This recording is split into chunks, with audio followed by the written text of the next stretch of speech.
Good morning all of you student. आज हम पढ़ेंगे 8th standard Hindi lesson number 1। Lesson number 1 Hindi poem है, कविता है हे मातृभूमि। इसके कवि हैं राम प्रसाद बिस्मिल। पहले हम इनका जीवन परिचय देखेंगे। राम प्रसाद बिस्मिल जी का इनका जन्म 1897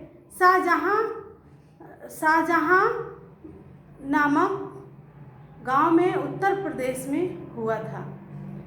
यानी 1897 को उत्तर प्रदेश की शाहजहाँ नामक गांव में हुआ था। इनकी मृत्यु 1927 गोरखपुर उत्तर प्रदेश में हुई थी। यानी 1927 को उत्तर प्रदेश के गोरखपुर जिले में इनकी मृत्यु हुई। अब परिचय देखेंगे। परिचय राम प्रसाद बिस्मिल भारत के महान स्वतंत्रता सेनानी ही नहीं बल्कि उच्च कोटि के कवि, अनुवादक, बहुभाषाविद व साहित्यकार भी थे। आपने देश की आज़ादी के लिए अपने प्राणों की आहुति दे दी। सरफरोशी की तमन्ना आपकी प्रसिद्ध रचना है। बिस्मिल उपनाम के अतिरिक्त आप राम और अज्ञात के नाम से भी लेख व कविताएं लिखते थे। इनकी प्रमुख कृतियां हैं मन की लहर, आत्मकथा आदि। अब हम देखेंगे पद्य से संबंधित। प्रस्तुत कविता में क्रांतिकारी एवं स्वतंत्रता सेनानी कवि राम प्रसाद बिस्मिल जी ने मातृभूमि के प्रति अपने प्रेम एवं भक्ति भाव को व्यक्त किया है। यहाँ आपने मातृभूमि की सेवा करने और अपने मातृभूमि की सेवा करने और देश हित में निछावर हो जाने की लालसा व्यक्त किए हैं। कवि जी इस पद के माध्यम से वह देश प्रेम के प्रति अपने भावनाओं को प्रकट किए हैं। हमारा देश भारत है। तो हे मातृभूमि जो कविता है, भारत भूमि पर इन्होंने भारत माता का जो है गुणगान गाया है और अपने भावनाओं को व्यक्त किया है। भक्ति रूपी भेंट, भक्ति भावना को इन्होंने व्यक्त किया है। तो आइए पढ़ेंगे कविता। हे मातृभूमि तेरे चरणों में शीश नवाऊं, मैं भक्ति भेंट अपनी तेरी शरण में लाऊं। माथे पे तू हो चंदन, छाती पे तू हो माला, जिह्वा पे गीत तू हो मेरा, तेरा ही नाम गाऊं। जिससे सपूत उपजे श्री राम कृष्ण जैसे, उस धूल को मैं तेरी निज शीश पे चढ़ाऊं। माई समुद्र जिसकी पदरज को नित्य धोकर, करता प्रणाम तुझको मैं भी चरण दबाऊं। सेवा में तेरी माता मैं भेद भाव तज कर, वह पुण्य नाम तेरा प्रतिदिन सुनाऊं। तेरे ही काम आऊं, तेरा ही मंत्र गाऊं, मन और देह तुम पर बलिदान में जाऊं। कवि जी ने इस कविता के माध्यम से अपने भावनाओं को व्यक्त किए हैं देश के प्रति, अपने मातृभूमि के प्रति। तो वह कह रहे हैं हे मातृभूमि, हे माता, तेरे चरणों में शीश नवाऊं। नवाऊं मीन्स झुकाना और शीश में सिर। वो कह रहे हैं हे माता, हे मातृभूमि, मैं आपके चरणों में ही यानी तेरे चरणों में ही मैं अपने सिर को झुकाता हूँ। मैं भक्ति भेंट अपनी तेरी शरण में लाऊं और मैं भक्ति रूपी भेंट, भेंट मीन्स होता है उपहार, इंग्लिश में गिफ्ट भी बोलते हैं, तो भक्ति रूपी जो भेंट है, उपहार है अपनी, मैं तेरी शरण में लाऊं। यानी मैं भक्ति रूपी भेंट उपहार मैं आपके शरण में लाया हूँ। माथे पे तू हो चंदन, छाती पे तू हो माला।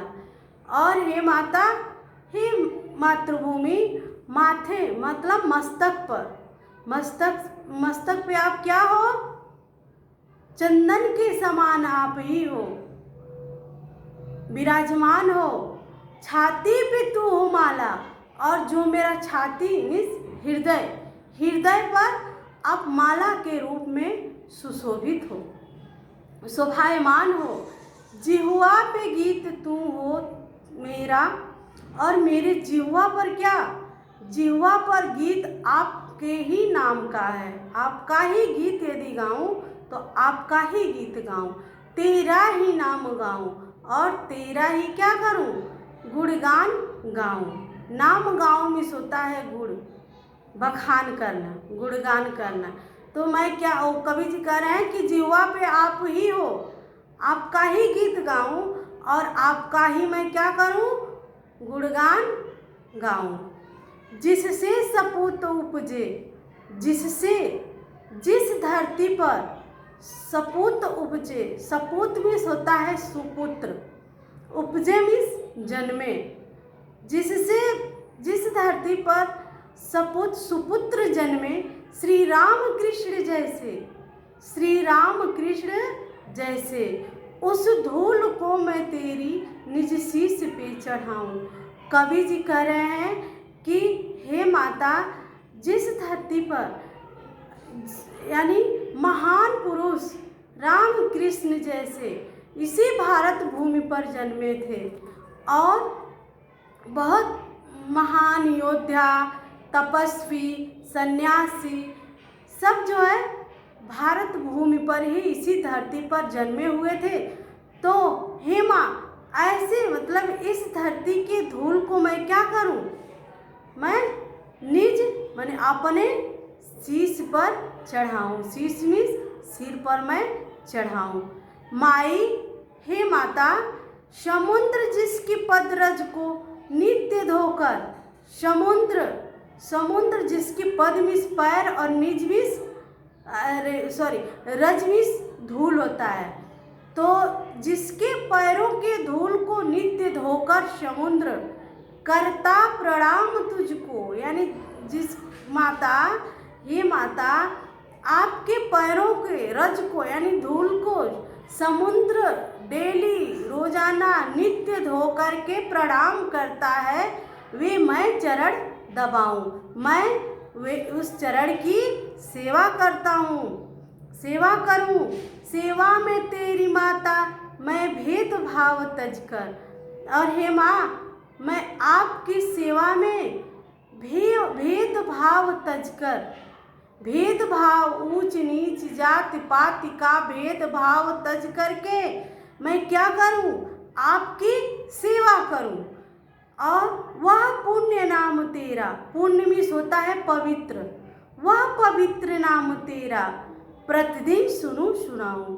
वह पवित्र नाम आपका मैं प्रतिदिन रोजाना सुनूं और दूसरों को भी सुनाऊं।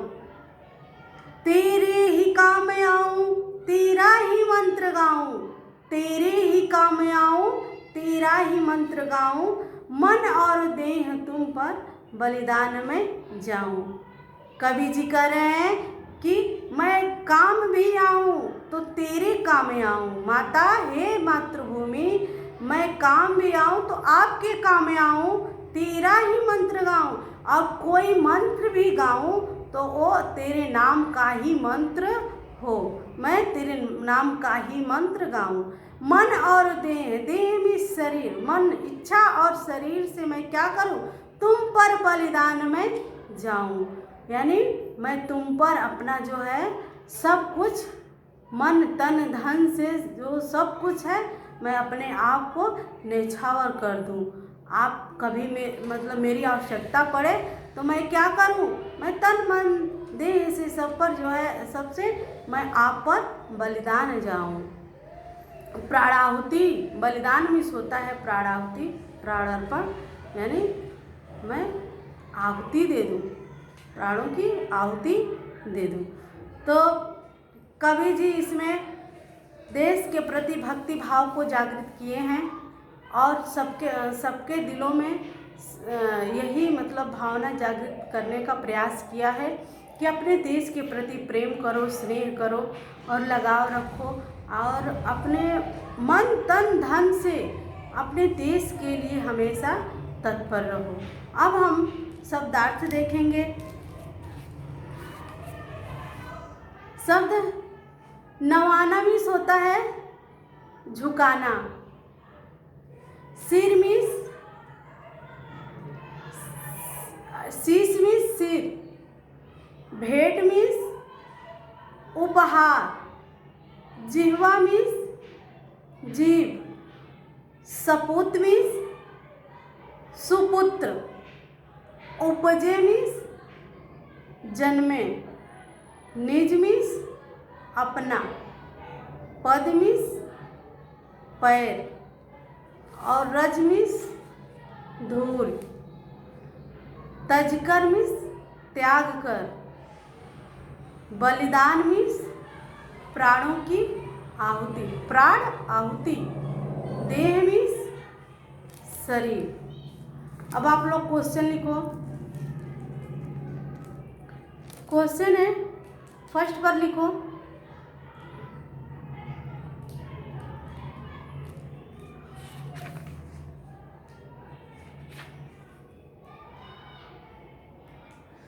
निम्नलिखित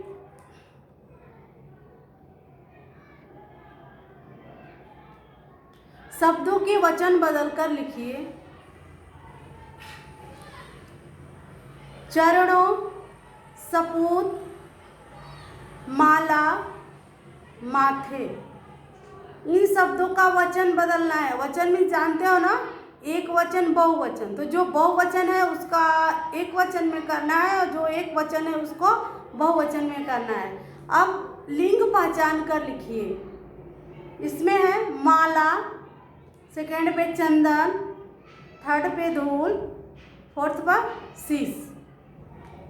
इसका लिंग पहचानना है कि स्त्रीलिंग है या कौन सा पुरुष लिंग है। अब मैं आपको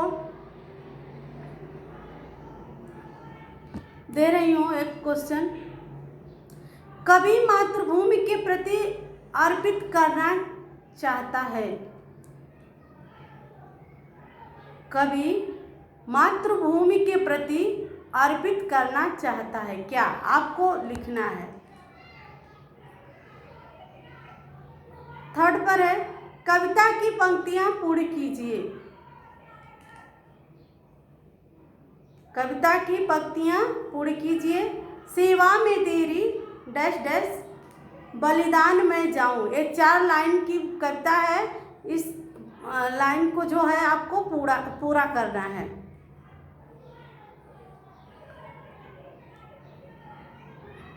फोर्थ पर लिखो आप लोग, एक शब्द में उत्तर लिखिए। मातृभूमि के चरण धोने वाला, मातृभूमि के चरण धोने वाला कौन है, वो आपको लिखना है। दूसरे पर है, प्रतिदिन सुनाने योग्य नाम, नाम को आपको बताना है।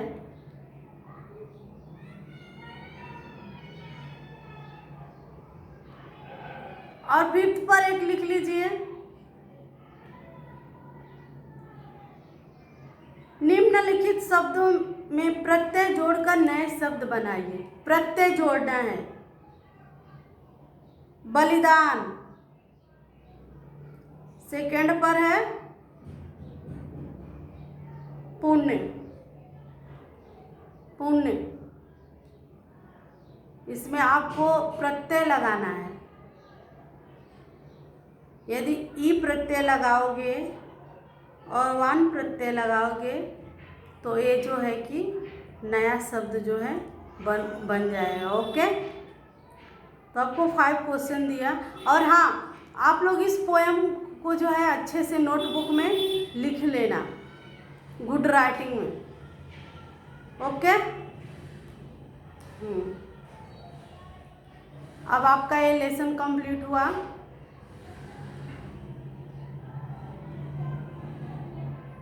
थैंक्स, धन्यवाद।